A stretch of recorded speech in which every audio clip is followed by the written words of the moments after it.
Alors quand on est un peu habitué, quand on arrive à ce genre de petit seuil, on appelle un seuil la petite chute d'eau qui est là, quand on arrive à un endroit comme ça, très souvent c'est juste en amont que l'on va avoir une frayère.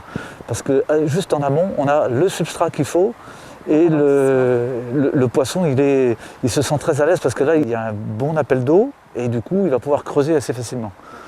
Ça c'est des zones assez intéressantes. Ouais.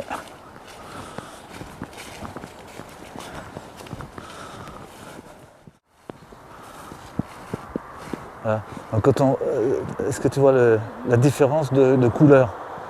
Donc là, il y a quelque chose cette couleur-là, c'est quand même pour nous beaucoup plus clair que de normal. C'est sûr que là, il y a quelque chose qui a bougé. Le plus gros du trou est ici, mais on voit que la tête du poisson a dû venir jusqu'à là. Donc c'est un poisson qui est allongé. C'est un saumon, alors que la truite aurait fait qu'un tout petit trou. Et derrière, on a tout le dôme de gravier. Voilà, ça c'est un caillou donc, qui était positionné de cette façon-là dans la rivière. Il a été retourné et il s'est retrouvé comme ça. Donc il est beaucoup plus clair. Et c'est ce qui nous permet de voir que donc l'ensemble de ce petit tas de gravier a été remué récemment, quoi. Si jamais la femelle se retrouve devant un gros caillou, elle va arrêter de creuser et elle va remonter un peu la rivière pour trouver un endroit favorable de nouveau, quoi. Et si je vois simplement un saumon dans la rivière, à un endroit quelconque, hop, je le note comme ça. S'il est en bonne santé, il est dans cet état-là. Si jamais il est malade, le rectangle est rayé. Et si le poisson est mort, je le noircis complètement. Donc ça c'est un code de repérage que j'ai fait de façon à pouvoir travailler tous les ans de la même façon, quoi.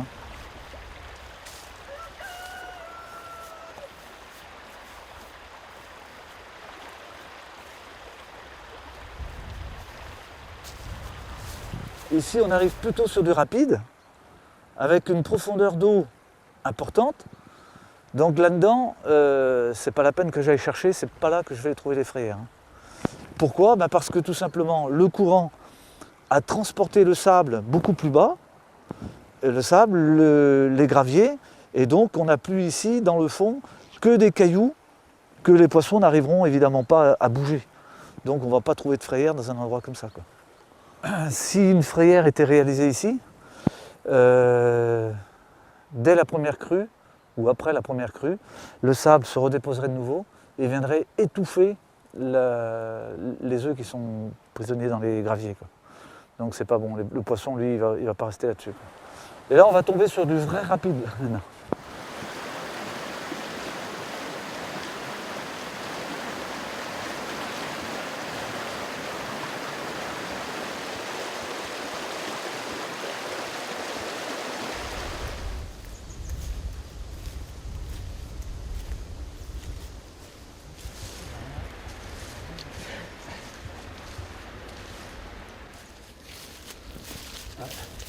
Il y a un petit gratté là, juste au milieu. Celui-là, on voit bien qu'il a été retourné, mais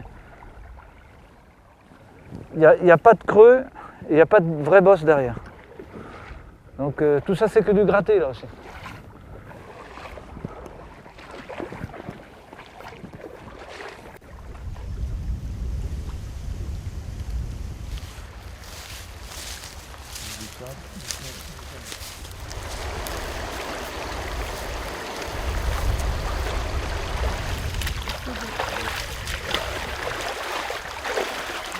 Ah ouais, c'est une belle celle-là aussi. Le trou il commence là en fait. Le trou c'est tout ça. Et après il y a le dôme qui est d'ici jusqu'à là. Ça fait 1m50 là. En fin de compte c'est la femelle qui creuse, hein, puisque c'est elle qui, au moment où elle va expulser les œufs, c'est là qu'elle va soulever les graviers. Et le tout ça mélangé, va se reposer à côté, quoi.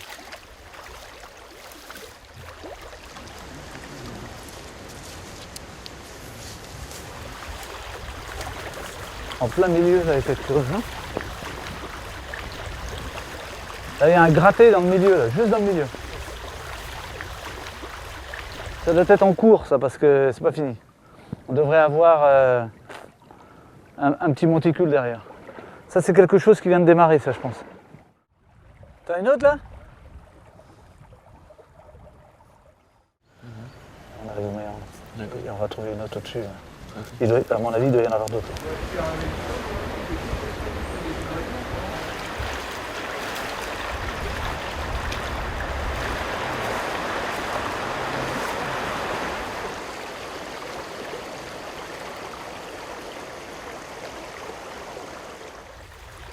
Ça c'est un saumon. Hein.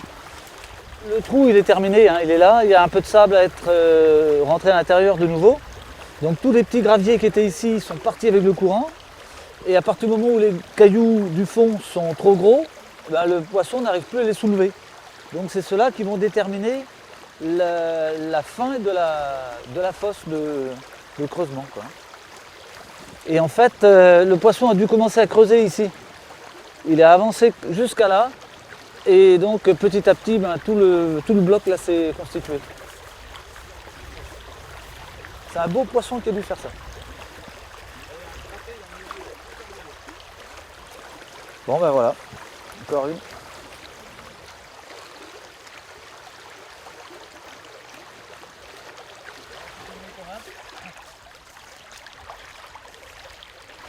Le fait d'avoir un resserrement sur la rivière fait que l'eau va s'accélérer. Donc ça va être plus facile pour les poissons pour soulever les pierres.